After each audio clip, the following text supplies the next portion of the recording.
रहा है कि नफरत की बुनियाद पर,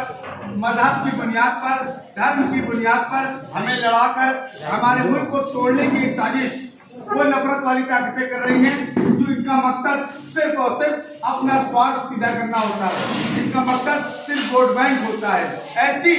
नफरत और जहरीली ताकतों को शिकस्त देने के लिए,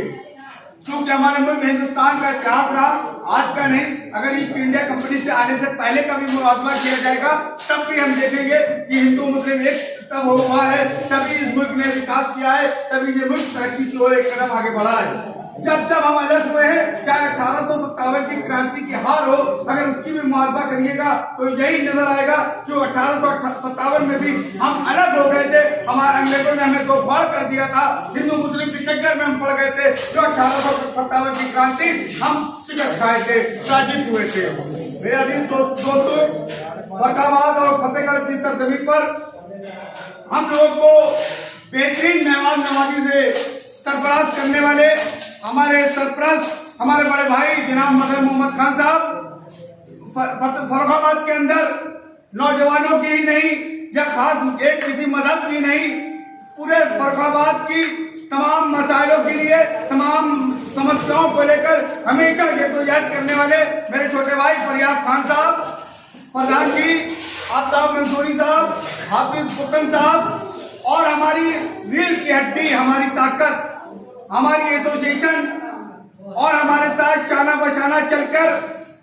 हजार किलोमीटर, 500 किलोमीटर की यात्रा करने वाले, अपने दिन और रात को त्याग देने वाले हमारे जौहर एसोसिएशन के वो वॉलंटियर जो एक आवाज पे लब्बैक कहकर मुल्क की हुकूमत बचने के लिए, हमारे देश को जोड़ने के नाम पर एक दिन और रात नहीं देखते, हमेशा हमारे साथ शाना बशाना खड़े रहते हैं। वो तमाम लोग जो कानपुर चलकर आज हरदोई के रास्ते आपके फर्रुखाबाद आए हैं, और अभी हम लोग को और भी सफर तय करना है। हमारा मकसद था कि हम फर्रुखाबाद में एक तवील गुफ्तगू आप हजरात से करेंगे, हम माजरत चाहते हैं क्योंकि वक्त साथ नहीं दे रहा। हमारे साथ इस कारवां में हमेशा हमारे साथ रहने वाले जनाब मोहम्मद आसिफ कादरी साहब, रईस अंसारी राजू साहब, मोहम्मद शारिक सिद्दीकी साहब, मोहम्मद राहिल साहब, आमिर जावेद साहब, फैज बेग साहब, अली अहमद चिश्ती साहब, शिबू अली साहब, राजू कुरैशी साहब, मोहम्मद अनस साहब, असमाज अंसारी साहब, अदील साहब, आदिल कुरैशी साहब, मोहसिन सिद्दीकी साहब, मोहम्मद अफरान साहब, मोहम्मद यूसुफ मंसूरी साहब, शहनवाज अंसारी साहब, सैयद सुहेल साहब, सलमान वारसी साहब, मोहम्मद ईशान साहब, नसीम सिद्दीकी साहब, जम्मू खान साहब, ये वो लोग हैं जो दिन को दिन और रात को रात नहीं समझते। यहाँ तक जाने के बाद भी अगर रात को कोई हमारे पास नीड आ जाए, रात को 2 बजे की हमें ब्लड की नीड है, तो यही वॉलंटियर रात को 2 बजे अपने हाथ आगे करके ब्लड देने को भी तैयार हो जाएंगे। हमारी वो ताकत है कि अगर जब कोरोना का सेकंड वेव आया और मेरा रब जिससे काम लेना चाहता है बेशक उसी से काम लेता है, हमारी संस्था जौहर एसोसिएशन जिसको उत्तर प्रदेश का जब हेल्थ डिपार्टमेंट फेल हो जाता है, उत्तर प्रदेश का स्वास्थ्य विभाग जब फेल हो जाता है, तो वो हमारे हेल्पलाइन नंबरों को अपनी स्वास्थ्य विभाग की वेबसाइट पर मेंशन करता है, जिसके माध्यम से पूरे मुल्क, हिंदुस्तान ही नहीं, हमारे मुल्क के जो वॉलंटियर, जो लोग कमाने के मकसद से विदेशों में रह रहे हैं, मुल्क हिंदुस्तान के पूरी दुनिया के 352 मुल्कों से जौहर एसोसिएशन के वॉलंटियर के पास कॉल आता है कि हमारा बंदा इंडिया में गलत जगह पर है, जिसको आईसीयू की नीड है, जिसको वेंटिलेटर की नीड है, जिसको ऑक्सीजन की नीड है। अल्लाह का बेपाया करम, जहाँ तो प्रशासन फेल हो रहा है, जहाँ पर हुकूमतें फेल हो रही हैं, वहाँ पर अल्लाह ने जौहर एसोसिएशन के वॉलंटियर से काम लिया। हमने उसका नाम मदद करने से पहले उसका धर्म जानने की कोशिश नहीं की, उसका नाम जानने की कोशिश नहीं की, उससे मदद करने की कोशिश। सेकेंड वेव के दरमियान जब सब लोग मायूस हो गए थे, हताश हो गए थे, निराश हो गए थे, जब लोग अपने पेशेंट को छूना गवारा नहीं कर रहे थे, उनका संस्कार करना गवारा नहीं कर रहे थे, ऐसी सिचुएशन में जौहर एसोसिएशन के वॉलंटियर, वो वॉलंटियर यहाँ मौजूद हैं जिनको प्रशासन, जिनको शासन ये क्या डरा रहा था कि कोविड पॉजिटिव के नजदीक जाओगे तो आप भी कोविड पॉजिटिव हो जाओगे। अल्लाह का बेपाया करम कि हमारे वॉलंटियर ने सैकड़ों नहीं हजारों की तादाद में कोविड पॉजिटिव के कमरों में जाकर उनको ऑक्सीजन लगाने का काम किया है, उनको ऑक्सीजन किट लगाने का काम किया है बिना किसी परहेज के। तो इस बात पर कि हम अल्लाह की मखलूक की मदद कर रहे हैं, हम एक मानव की मदद कर रहे हैं, हम एक मानवता के लिए काम कर रहे हैं। और मेरी का जो जिम्मेदार है वो ईश्वर है, रब है, अल्लाह है। वो हमारी जिंदगी को बचाने वाला है। हमें अल्लाह की मखलूक की जिंदगी को हमें बचाना हमारा काम है, हम वो बचाने का काम करेंगे। मेरे अजीज साथियों, जौहर एसोसिएशन 15 सालों में जिन कामों को करके आई, उनको अगर व्याख्यान करने लगेंगे तो यकीनन सुबह हो जाएगी, क्योंकि हमारे रब ने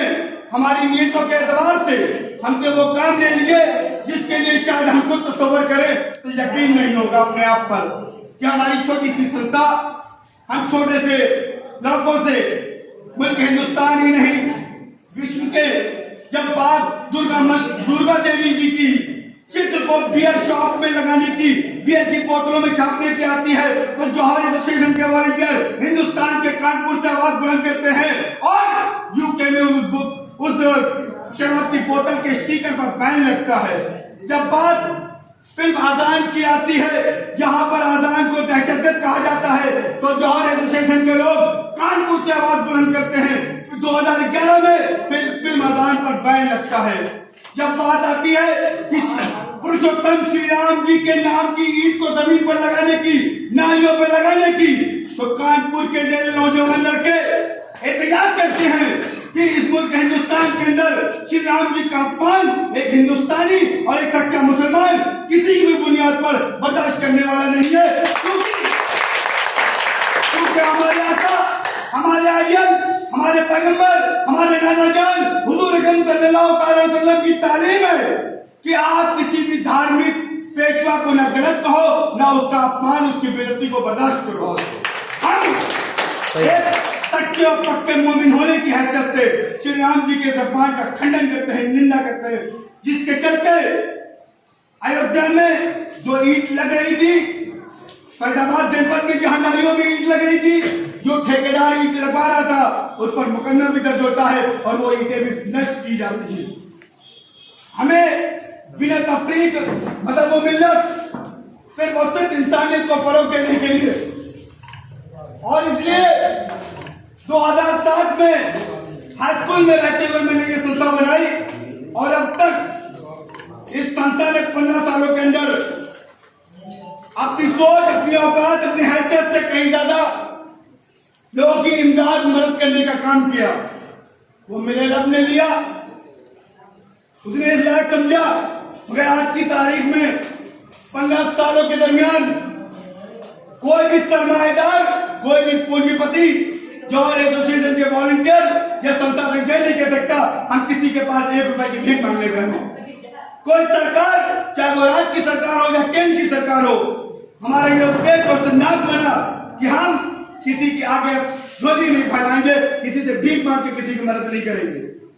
जो हम करेंगे अपनी टीम के वॉलंटियर्स की मदद से ही करेंगे। जो हमारा मेंबर नहीं है उससे 1 रुपए की मदद भी नहीं लेंगे। इस उद्देश्य से 15 सालों में हमारी संस्था ने करोड़ों की तादाद में, मेरे रब ने वो काम कराया, करोड़ों की तादाद में, प्लस 10 करोड़ रुपीस प्लस में अवामी खिदमत को, इंसानी खिदमत को अंजाम देने का काम किया। मगर बेपाया करम कि अल्लाह ने कभी भी हम लोगों को किसी भी 2 राय पर रुसवा नहीं होने दी। मेरे अजीज साथियों, जिला पर छोड़ो का पैगाम सुबह उत्तर प्रदेश के अंदर इंशाअल्लाह रहमान एक कस्बे, एक गांव तक जारी रहेगा, क्योंकि जब जब वो नापाक साजिशें, नापाक ताकतें हमें लड़ाती हैं, जब जब हमें मदद के नाम पर अलग करती हैं, हमें मदद के नाम पर तोड़ती हैं, तब तक हमारा मुल्क कमजोर होता है, हमारे मुल्क की तरक्की रुकती है। हमारे मुल्क का लोग विश्व के अंदर मजाक बनाते हैं कि आज भी हिंदुस्तान के अंदर इतना बैकवर्ड हिंदुस्तान आज माना जाता है कि यहाँ पर श्री राम के नारे के बुनियाद पर किसी एकत्र कर दिया जाए। वो तथाकथित लोग जो सनातन धर्म को बदनाम करने का काम करते हैं, तो इस नाम पर कि श्री राम जी का नारा लगाओ, श्री राम जी का नाम लो। हम कहते हैं पुरुषोत्तम श्री राम सम्मान योग्य है, हम इस बात को कहने में कोई गुरेज नहीं। हम कहते हैं कि वो भी अपने धार्मिक एक पेशवा है, सनातन धर्म के पेशवा है। उनका अपमान या उनके बारे में अनर्गल कोई टिप्पणी हमारे शब्दों से कभी भी किसी ने नहीं सुनी होगी कि कोई मुस्लिम समाज का व्यक्ति किसी धर्म विशेष या किसी सनातन धर्म के धार्मिक पेशवा के विषय में कोई अनर्गल टिप्पणी करे। मगर अफसोस जब होता है जब कुछ लोग तथाकथित लोग मुल्क हिंदुस्तान को नुकसान पहुंचाने और हमारी जाति को, हमारी एकता को तोड़ने के मकसद से हमें मजहब के नाम पर, जाति के नाम पर, संप्रदाय के नाम पर, भाषा के नाम पर, समुदाय के नाम पर लड़ाने की कोशिश करते हैं। बराए करम हम आपके बीच में जो भीख मांगने आए हैं, फर्रुखाबाद की आवाम की भीख मांगने आए हैं कि खुदा के वास्ते एक तहरीक शुरू करिए। अपने एक सनातनी भाई को, जो हमारा मोमिन भाई है, अपने एक सनातनी दोस्त के साथ वो गहरे रिश्ते स्थापित कीजिए, वो मनमुटाव को दूर करने की कोशिश करिए और दिली उनसियत पैदा करने की कोशिश करिए। मेरा दावा है कि इंशाअल्लाह रहमान वो भले आज आपके लिए नफरत रखता हो, मगर आपके मुखलिसाना अंदाज से, मोहब्बताना अंदाज से एक न एक दिन वो मुतासिर होगा। इंशाअल्लाह रहमान हमारा मुल्क फिर तरक्की की जाने आगे बढ़ेगा। हम आज आपके दरमियान एक इल्तिजा और करके अपनी बात को खत्म करूंगा कि सनातन धर्म में मरणों उपरांत 10 दिन का 10 गातर होता है, जिसमें एक पाठ पढ़ा जाता है जिसको गरुड़ पुराण कहते हैं। गरुड़ पुराण में ईश्वर कहता है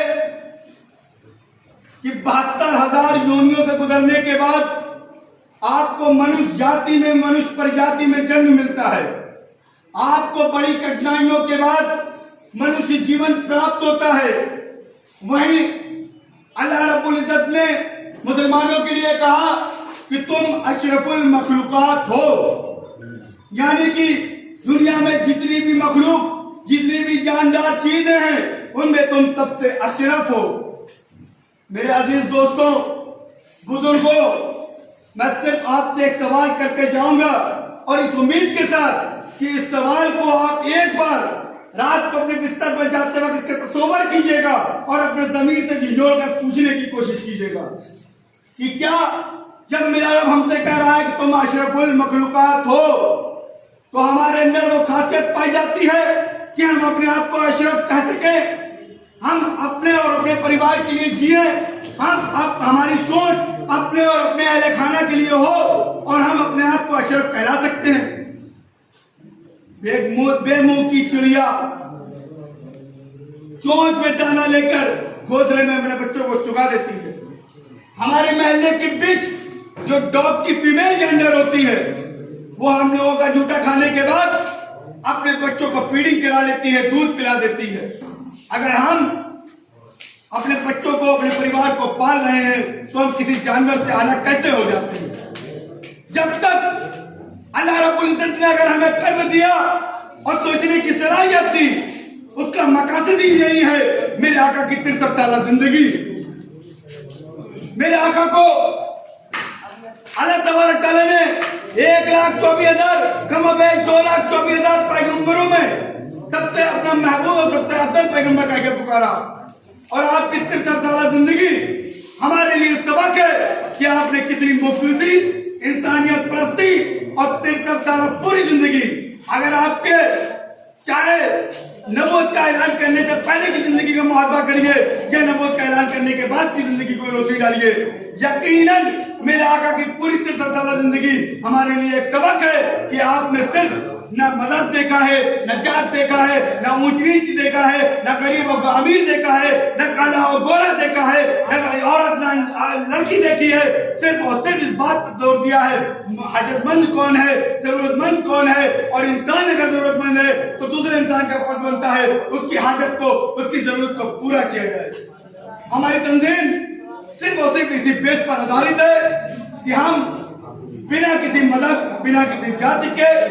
इंसानियत के फर्ज को अदा करने के मकसद से अपनी तंजीम में अवाम उन्नास की फलाह और बहबूदी के लिए खिदमत खल्क़ के कामों का अंजाम दे रहे हैं। हम तवक्को करते हैं आपसे भी कि आप अगर हमारे शान साथ आएंगे। हम इस बात के ख्वाहिशमंद नहीं है कि हयात पर हाशमी को मेंबर पार्लियामेंट बनना है, मेंबर असेंबली बनना है। हम इस बात के ख्वाहिशमंद हैं कि अल्लाह रब्बुल इज्जत हमें अशरफ होने का जो सब अल्लाह ने बख्शा है, हम इंसान होने के उस फर्ज को अदा करके अपने अल्लाह के रब की बारगाह में पहुंच जाए। ये हमारी सफल जिंदगी होगी। शुक्रिया।